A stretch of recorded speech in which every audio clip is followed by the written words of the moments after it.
Anyway, if the dollar goes digital, hey, Bill, there's talk of the U.S. adopting a completely digital dollar in the next 10 years or so. I was wondering how you would react to having to use completely digital money all the time. Also, there's a clip that's going around where a fat Italian man from a bank is saying that they'll be able to control how people spend their money. Would you adopt this new dollar or wrap the phone cord around your neck and make the jump? I mean, yeah, you can't fight any of this. You can't fight any. It's all of this stuff is going to happen. And they're just going to keep, speaking of the cord around your neck, they're going to keep yanking it tighter and tighter and tighter and tighter until someday somebody way smarter than me takes out like the 1,200 people that are doing this to everybody else.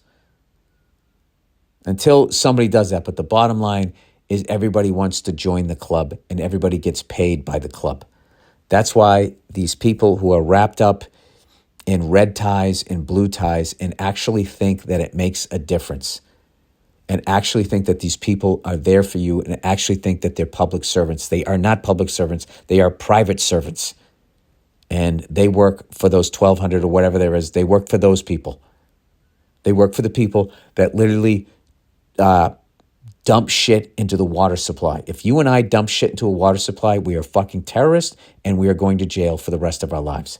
They do it. They pay a fine. They don't clean up. The government makes us pay for it because those are the people, those fucking assholes are the ones that sign their goddamn checks. And every once in a while, you have a politician who will actually try and stand up against those. And that person is immediately labeled a communist or a socialist. And for whatever reason, liberals and conservatives, people that are loyal to those parties believe it. I mean, you look at Bernie Sanders and the shit that guy wanted to do. Like, the Democrats literally boxed that guy out and gave the nomination to Hillary Clinton. They've done it to him twice. And the liberals on the left spoke and said, this is the person we want. And they fucking ignored it because all of them are on the fucking take, just like all the ones on the right are on the take, probably except for a handful of them. So that's basically what it is. It is what it is. What the fuck are you going to do?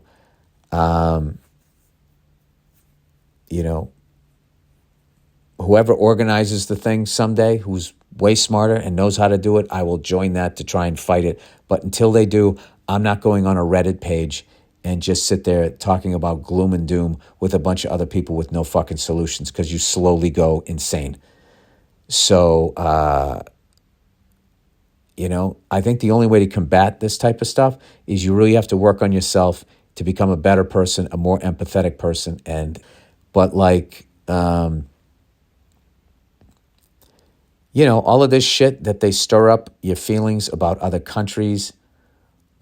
And you really have to try and not listen to those people and get caught under their fucking bullshit because they don't have your best interest. And, Hillary Clinton, I don't think there's no difference. She's just as evil as Trump. She's just smarter. She just knows how to say what she's saying. But you know what she's doing, okay? Look, I don't want to get into this shit, but that shit that people are saying online going, hey, so you got the Epstein guy and you got the person that booked the island, but what about that list of people, of all the people that went there? And they're protecting those people. And they got rid of the people that were going to expose them. I mean, it's really not conspiracy theory. It's kind of right there if you want to see it. Liberals love a guy that, I got to be careful so I don't get in trouble, but liberals love a guy that went there allegedly 20 fucking times. They still love the guy. They love a guy that drone bombed weddings. So, like, I don't see them as liberal, progressive fucking people. And then on the right, what they're showing me is fucking toothless racist. So I don't even know where the fuck I stand right now. But, they can't stop me from enjoying my day and trying to be a nice person and enjoying being a father.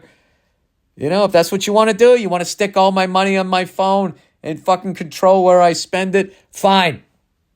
Does that make you happy? Does that make you dick hard? I don't give a fuck. Because life is flying by, and all you can't stop time, All you can do is enjoy yourself. There's a fucking line waiting it. Fucking asshole. All right. 1970s commercials. Hi, Bill. We are roughly the same age, and I figured 1975 would be some of our earliest memories of commercials, and I was right. See how many of these things ring your memory bell. By the way, I listen to you on the treadmill at Planet Fitness, and I find it helps lower my rage, so thanks. Oh, that's good. That makes me feel good. I'm glad my anger helps out your anger. So am I supposed to sit there and watch these commercials? Can I watch this on my podcast? Is this interesting? All right, here we go. Fred Fix presents.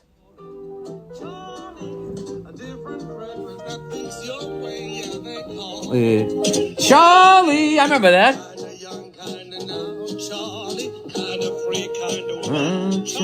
Wow, that was a cologne commercial for chicks, perfume.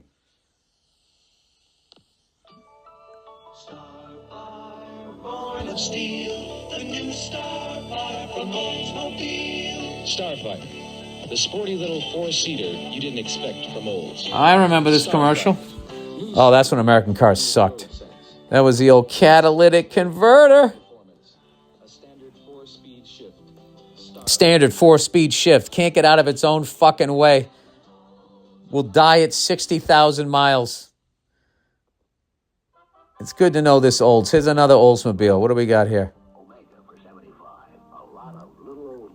Oh, my God. A lot of little Oldsmobile. Well, that's a good-looking car. Probably underpowered. The Oldsmobile Omega. Yeah, I remember all of those things. 1975 was a great year. I loved the 70s, man.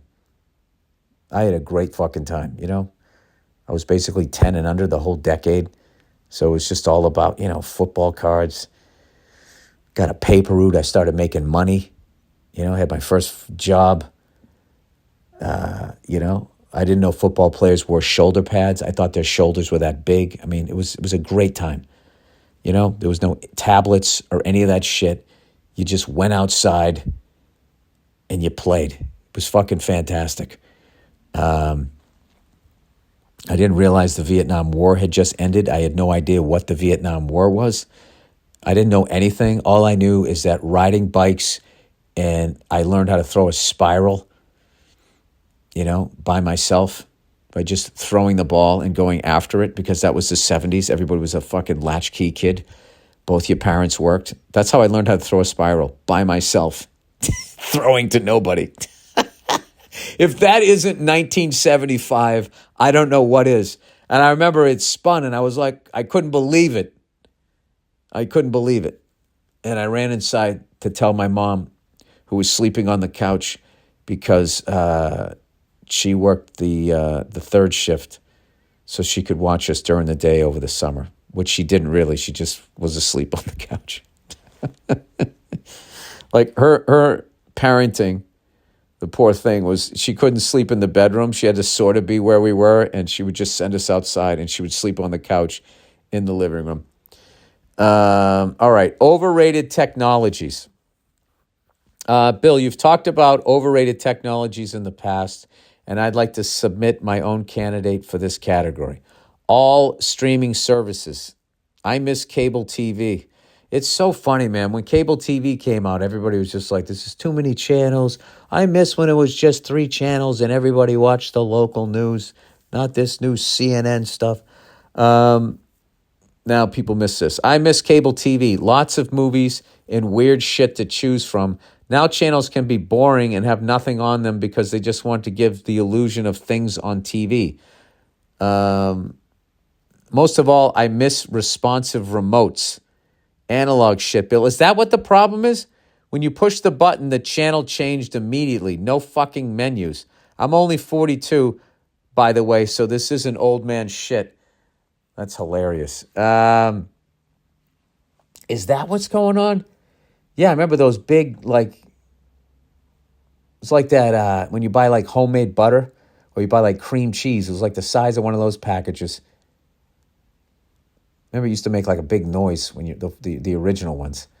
Yeah, they were great. I can still remember it was like a purple brown was the remote that we had, and there was a big thing with like kids at school going like, "What movie channels do you have?" And the movie channel was what Cinemax became when it became Skinemax. The movie channel was the one that had the dirtiest movies, and HBO and Cinemax was sort of like the best movies, and then HBO pulled ahead. And then I think Cinemax was like, well, we can't fuck with HBO. Let's fuck with the movie channel. And then they started showing all the softcore porn and became known as Skinemax. And somewhere in there was Showtime. Yep, and MTV had just come out.